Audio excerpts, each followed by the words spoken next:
I'm here today to speak to my friend Andy McGovern. We've been here before. Greenheart Growers in Fife. Beautiful place. Andy, what happened here since the last time? There's been a lot of developments. We've done the slabbing, all the beds are shaped now, Steve, and we're gearing up for the start of the season. I'll be doing my first sowing the last week in February, and from that point it's going to be continual production, and that's what we're focusing on. So there's been a lot of changes, but there's a lot more planned in the next month as well.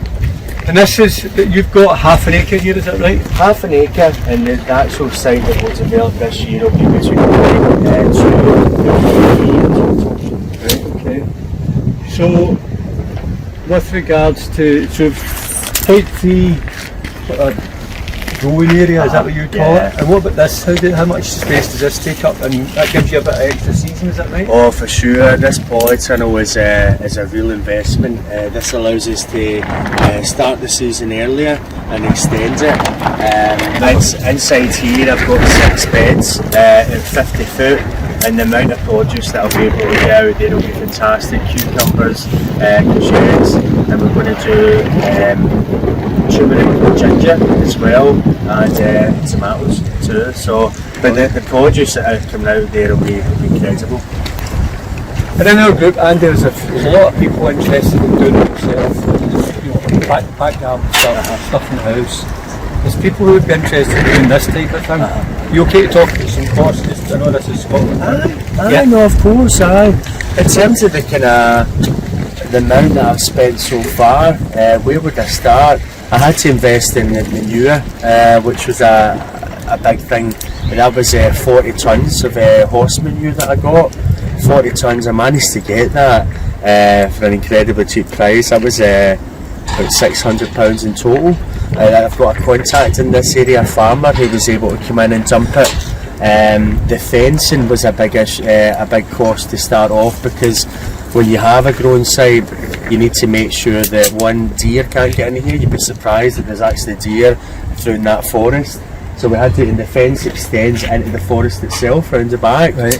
So to get the fence put up and all the materials. If you didn't do that, they come in. Oh aye. But there's actually at the bottom of it, you'll see down here actually that they've left 2 feet of chicken wire at the bottom here. All I need to do is excavate this a foot section 2 feet down, and that will keep the rabbits out as well. But that was a really necessary investment, because if we've got a lot of produce in here, if any deer or rabbit were to get in, you know, that's it. But that in total was £1,200. The polytunnel skin was £1,000. The frame about £1,500. Timber, I'd say about £500 in total for different aspects. It's held up well, because we had a big storm here, Storm Malik, and a lot of the organic veg gardens and farms that I know around about me, theirs completely blew down, completely devastated them. But yeah, that's held up brilliant. No, for sure. No, it's been great. But in terms of expense, I mean, Greenheart Growers is a community interest company, so we're able to attract funding, and that's a really exciting thing. I'm new to this area in Fife, so I've had to meet all the different funders, the Fife Environmental Trust, the Fife Charities Group, different funds through Fife Council. So I've really enjoyed that, interacting with them. And the great thing about that is that you can attract funding, and you're not spending your own money, so you can receive continual investment as long as you're providing social outcomes. So what did you say the name of the class you as what? A community interest company. But there's different models that can attract social enterprises as well, can attract funding, or registered charities. But a really exciting thing that I would like to achieve this year is anybody that's got aspirations of starting their own community interest company or an organic farm, if they come here on a Thursday, that's when we do our harvesting and everything to do with the market garden. So they'll come here in the morning, they can do the seed sowing, they can then do the transplanting. When it comes to harvest time, they can harvest everything, bring it in here, wash it, weigh it, allocate it. And my understanding is, and certainly what for me, is if you stick into that process and you're doing it once a week for the season, by the end of that year, you can start your own project, because you'll be involved in every aspect of it. So that's my hope, is that we'll grow food here and we'll grow the And with regards to the land itself, again, for people starting out who want to do it, But this is a small project, you would say? For sure. I mean, I'll be the kind of one full-time member of staff here, and there will be a lot of work for one person. We'll use different techniques to make sure that it's the workload is cut down. I'm looking at what I need to produce today is a drawing for an irrigation system, which will have a timer on it, which means I don't need to be here every day to water it. But it's a small project, but for one person to run it's quite a lot, because even if it's a full-time field worker, as I said, you need to interact with funders, you need to keep up your monitoring and evaluation reports of funders, social media presence, accounts. I'll have a couple of part-time staff members, volunteers, community garden sessions, market garden sessions, the veg box scheme. So it's a small amount, but it can sustain at least one full-time wage and a couple of part-time as well. And you've got, obviously, again, from a point of view of people maybe looking to do this themselves on this type of scale, we know what you spent in the fencing and the polytunnel and all these different things, but the land itself you didn't buy, you've rented it off. I rented it, yeah, which is a good way. I mean, I think that's a great way to do it. Definitely. I mean, I started in this journey probably when I was about 27 in Australia. I'm 34 now, so 7 years. I started Greenheart Growers only 3 years ago, so it's great to cut your teeth because I've made mistakes, and you always will. But my aspiration is that I would buy a piece of land in the future, but for now I'm happy to lease, and there are organisations that will fund people to do this as well. So, and cost for something like this, half an acre? Half an acre, well, I can't really account for anyone else, but what I'm paying just now is £1,000 for the year. Yeah, it's very good, which isn't a lot. So £250 a quarter. So I mean, that's so £1,000 a year for that. £4,000 for everything else, maybe? Probably, aye. I mean, don't get me wrong, we were explaining before the video came on that we're going to actually redo this area, so this shelter that you see just here is going to come down, and what we're going to do, once it comes down, we're going to rebuild it and extend it all the way here. And what this will be, this is the kind of engine room, so when all the produce comes in each week, this is Mike, by the way. it comes in here, this is Mike, this is our most steady volunteer / chef. So in here I'm getting it's a post-harvest area, but it's also an area where volunteers can work, where there's a shaded area when there's too much sun, and when it's raining we can continue to work outdoors as well, because it will be open plan. But this will cost £9,000 to do this part here. The decking area which we're going to have up the back, which is going to be a social area and for cooking workshops for families as well, is going to be £8,500, and the large sheds that I'm looking at is £2,500. So I'm still looking for about £19,000 in investment. And does that come from the local authority, the grants or? Grants, I've developed a funding strategy, and I'm speaking to a lot of different funders. One of them, the Fife Environmental Trust, and different ones with Fife Council. I've built up some really good connections, because all these local councils, they've all got local government targets, there's national government targets, there's a Plan for Fife document which relates to resilient communities that can respond with viable local food economies, all that. So they want to invest in a project. They've got the money there. That's it, and the money's there to be spent. And you know, for projects like this that provide positive social outcomes, then everybody wins. And do you find it quite easy getting those applications in? I would say that's probably my strength. You know, I started the growing, as I said, about 7 years ago, but at that same time I started to work in community, the community sector, and I was working with the YMCA for years, and I had to find, you know, hundreds of thousands of pounds each year. So although I can do the growing and I've got extensive experience of that, I'd say my main strength is in community building, working with funders, working with schools, church groups, other growing projects as well, and kind of bringing it all together. So that I'd say that's my main strength, the funding and the community building. Yeah. And with regards to the actual growing itself, when does the produce start to pop out the ground at this time of year in Scotland? This time of year I'll do my first sowing inside the polytunnel the last week in February, and I'll probably achieve germination about a week to 2 weeks after that.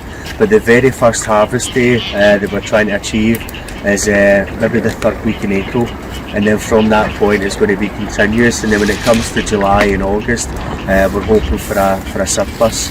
But it'll be salad greens to start off, you know, things like your winter salads, your mustards, mizunas, your pak choys, the kind of Asian salads that really like a cool shoulder season environment. So April mostly stuff. Yeah. But we also want to supply seedlings here. I've got a vision that people walking by on a beautiful walk will see the project, and we'll have salad bags sat as well, but also seedlings. So we're going to try and grow the growers of the future, but if you want to access organic seedlings with organic brought on with organic soil, then you can get them here. And I'm unsure how much we're going to be able to. I think there'll be more demand than supply, but I don't think that's an issue for me. You know? Yeah. And with regards to people who might want to do this, you know, in their back garden, Andy, like me. But I've got So late for you, Steve. I've got small and large plans for this. You know, on the one hand, I'd like to do something in the garden. We've got this project within the group, the Good Food Project, and that's going to need to grow its own stuff as well. And they want to be doing that. So I want to talk to you about that and how we can do that. But for our members, what are the sort of tips for starting your garden throughout the UK? Like, I would say every garden's different, isn't it? every garden's different, and that's the thing, you need to appreciate that. But I would start by getting out a tape measure. I think once you get an idea of the area that you've got, start with that. I would produce a wee drawing. This is just a wee map. When I'm going a hill walk, I love to see maps and plan things. That's the way I do it. I think it's the shading factors. So on this site, the sun will come up. And in the summertime, for the hottest part of the day, the sun will be right here, which means I'll have shade in that far corner, but it will come round. But there are portions like over in this far corner which will have a lot of shade.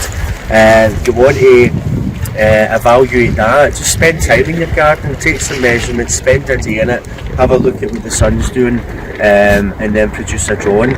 After that, you want to make some beds, or maybe go over here, we can have a wee look. What if you like? Maybe in here, this is what I was doing this morning actually. So these beds are all uniform size. These beds are 2.5 feet wide, and you will have half-foot paths because, in my opinion, if you're going to grow food, you want to maximise the growing space. What's that cardboard doing there? Well, that's a kind of technique that I learned a few years ago. Rather than dig the soil over, I had it covered with tarp, which is meant to see the grass here is really weak. But that will come back. Grass is really resilient. So what I've done here is I've put down some cardboard and I've put the manure on top. What that will do is it suppresses the grass, and when the manure being on top, it means the grass isn't going to come through, but the cardboard is going to decompose in time, and it saves me coming along with a fork or a spade doing the double dig. And it's part of a permaculture principle that whenever possible, that's it, no dig. You don't want to be in there with a spade, destroying the structure of the soil, killing worms and other kind of life. So you want to disturb it as little as possible. So started this today, but in terms of the bed size, I go for 2.5 feet, because if I kneel down here, I can get into the middle of the bed on this side, and it's the same on the other side as well. And this is great. It's alright if you're young, you know, you're not going to stretch yourself, but if you're a little bit older, you'll see this down allotments where there'll be a big square bed, and what you have to do at that point is you need to walk over the soil in order to get to what you're doing. You're compacting it. So by having a path along here and having the middle of the bed accessible from either side is a good approach. Really nice. It's another beautiful day. It's a lovely part of the world. Have a wee spin round there, Jane, and have a wee look at that lot. That's what I woke up to this morning. Beautiful. And Andy camped here last night. Unless nobody's meant to know that we're camping last night. This man's always up there. Bobbing and weaving and ducking and diving, eh? That's the life we live, isn't it? That's it, no, for sure. But no, I'm very, very lucky here. It's a beautiful spot. So lovely. There's a cafe up there, there's other businesses, there's already an established community. There's another growing project here we've got a great relationship with. There's a lot of footfall here. There's actually a gentleman passed this morning who used to grow food with some of the fans and used to have a project like this, and we started chatting. So it's it's great. I've got high aspirations for it. Very good. Well, thanks for showing us around again, Andy. It's really good. We're hoping to tap into your knowledge and figure out a way to get that knowledge out to as many people. Because that's the thing, isn't it? You know, it's like, you know, you can replicate, you know, get it out to more people. Aye, for sure. I mean, and I think sometimes with the growing, people think on a project like this, it is just about growing food. There's a lot to it, and I'd imagine, Steve, you've got a lot of those skills working with different partners, getting them to invest, making sure that they're... On that side, I'd be more skillful than on that. I'd be more used on that side than on the gardening side, I must admit. But in my mind, I'm a farmer. But in real life, nothing could be further from the truth. Well, I do think if you were to spend time down here next year, maybe at like a couple of days, couple of half days, it's like anything. It's like riding a bike. It seems impossible, but as soon as you start doing it, right? So gardening lessons, bike riding lessons, right? But no, I will come down next year. We'll definitely make it, or this year actually make a point of doing that. That's it. No, I'd like to learn more. Aye. But that's it. If you come here, you've got practical hands-on experience, and maybe I can learn for yourself in other respects. Yeah. Good. Well, Andy, thanks again. Always good to see this. Thank you. Thanks. Cheers. Steve.